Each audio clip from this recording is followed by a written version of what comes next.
Good morning mga ka-farmer. Nandito tayo ngayon sa sinasabi ko na kabilang porsyon. Ito yun.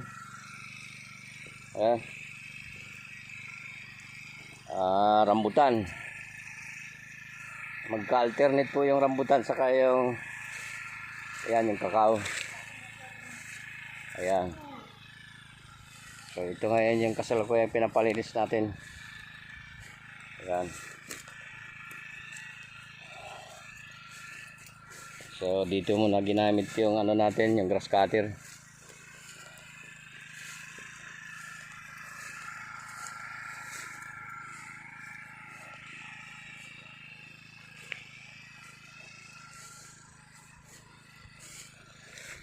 Tingnan mo to, ang trabaho nyo. Kailangan makinis yung puno, Kiloy. Tingnan mo.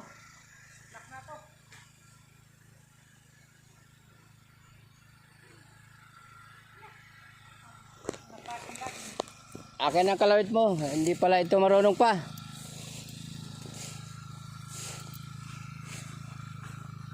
Kalawit. Tingnan mo ang dumi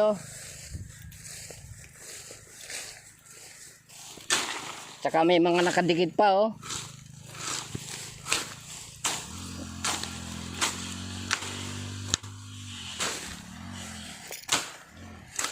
Yan, dapat ganyan kakinis yan.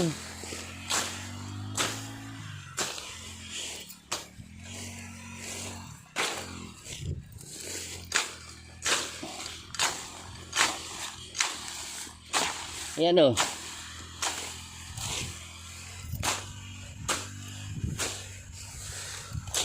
Tapos tingnan mabuti yung baka may nakakabit pa.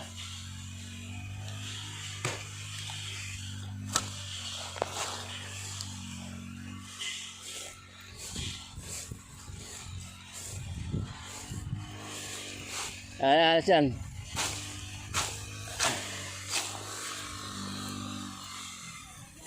Kiloy, halika muna Kiloy, huwag mo na pagtrabaho yung asawa mo. Magtabas ka na lang muna ng pabilog. Balbon tong trabaho nyo. Yan, dapat ganyan kakinis yung puno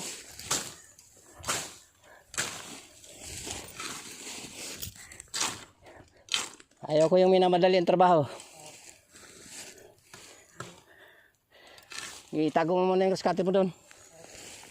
Ayan. Nakita nyo yung ganyan Ayan, ganyan kakinis yung puno Tingnan mo yung trabaho nyo, balbon.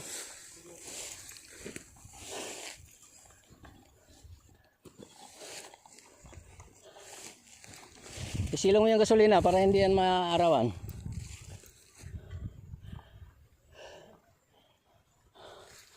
Ayan ganyan dapat yung puno nyan.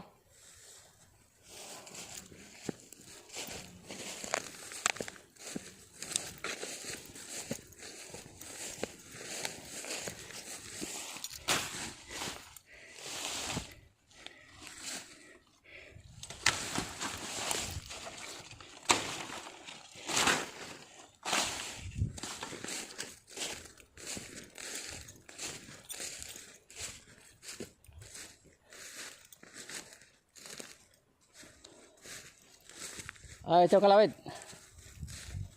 Ay sampa mo yung baka paglaruan ng anak mo yan, yung grass cutter.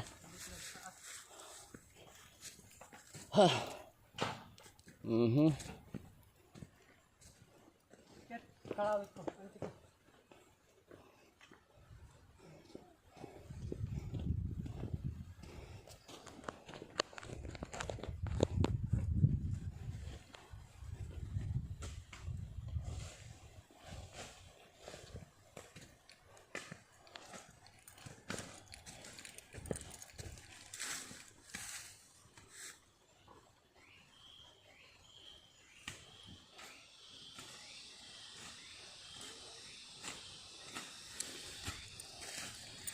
Sige, pagka nakinis mo na, wala na pati yung baging, tambakan mo ng damo para hindi na yung sibulan.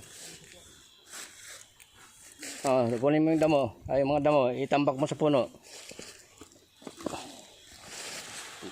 Ganun ulit gagawin natin, kagaya na sa kabila. Sige, tambakan mo.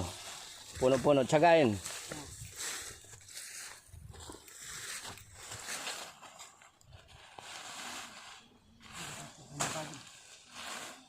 Oh, kikinisin mo na yung puno. Pagka nakinis na, wala nang nakadikit na baging. O, tambakan ulit siya ng damong ganyan. Minamadali natin yung trabaho, balbon. Ayaw ko ng ganyan. Yan o. Kaya kagaya nitong gawa ko,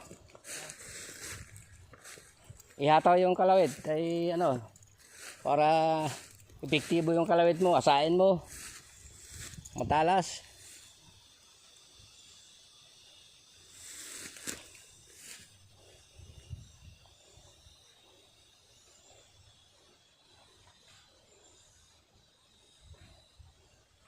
Magtabas ka muna ng pabilog-bilog dyan ha, bago ka mag-grass cutter.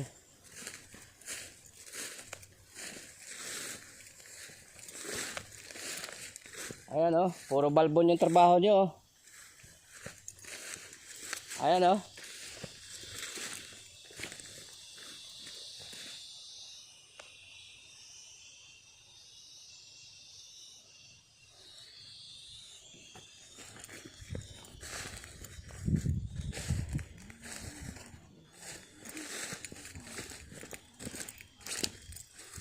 Tinan mo to Kiloy oh.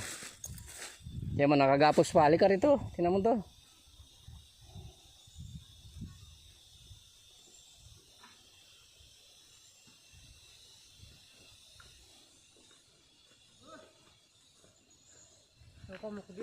Ayan oh. Tinan mo. Sino ba yan? Ha? Pamangkin ng asawa.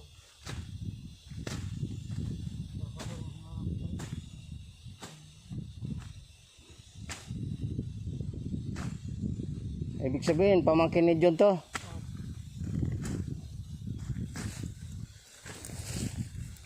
Ay, huwag mo nang pa, ano yan, mukhang walang alam ba yan? Ha? Ay, sige, ikaw na lang muna. Mukhang...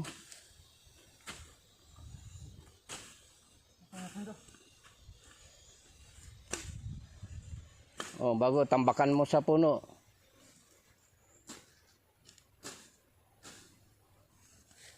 Yung pagka-grass cutter mo, ano eh.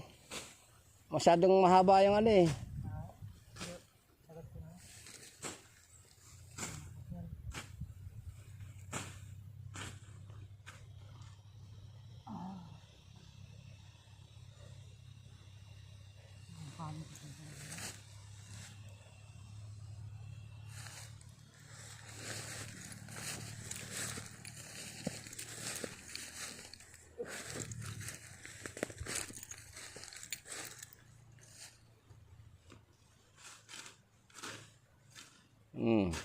Kahit hindi natanggalin yung nakapulupot sa ibabaw, kusang mamatayan.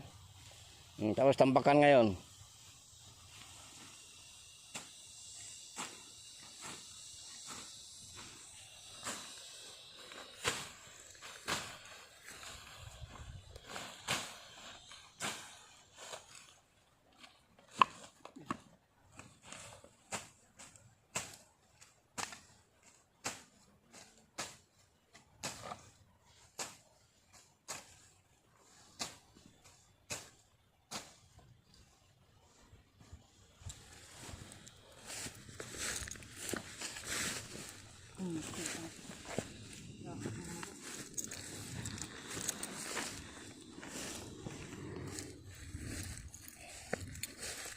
Kasain mo yung itak mo ng matalim na matalim. Ganyanin mo lahat yan ha. Tapos dyan, yung mga suotin mo na yung dyan pagkatapos mo rito.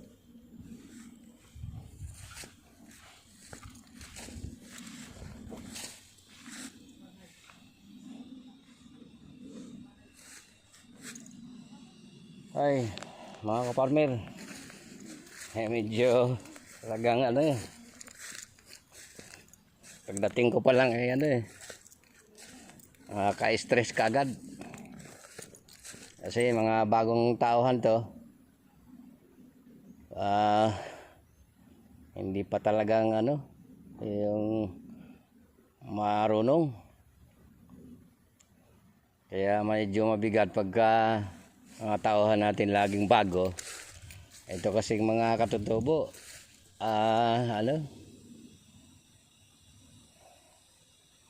oras na matuto na. Ayan, katulad ng mga dati kong tawan.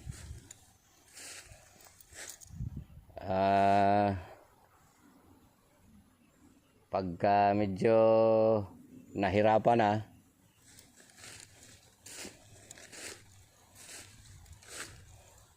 ayun, yung ibang tawahan ko na nagsiuwi, walang trabaho ngayon. Gutom. Lagi nagsusuot sa gubat para mamamaril ng mga kung ano-ano. Sila tuloy yung dahilan ng pagkasira ng ecosystem. Pati yung mga paniki. So parang in the long run na operasyon ko, puro katutubo yung ginagamit ko. Nako.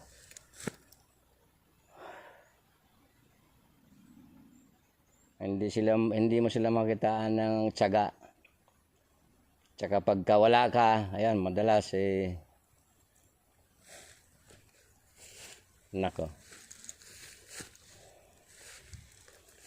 Kailangan sa kanila, lagi mong babantayan.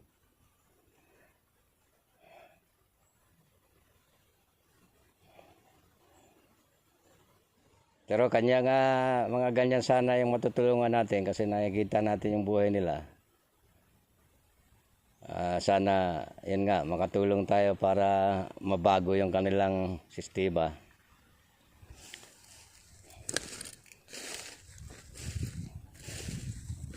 Pero nakita ko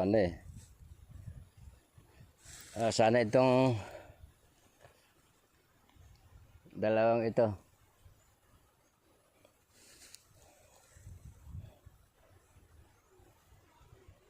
ayan po yung ating kaya nga pinalinis ko na ito kasi last year ko tinanim to. Ayan, medyo malaki na rambutan, kakao, rambutan. So itong pagitan na to, kaya pinapalinis ko. Magtatanim tayo dito ng nyog dwarf. Yan dyan sa gitna na yan. In between ng mga linya na yan, dyan natin tatanim yung yung dwarf. So malaki-laki po ito. Hanggang doon. Itong portion na to, malaki to. Hanggang doon pa sa kabilang ilog.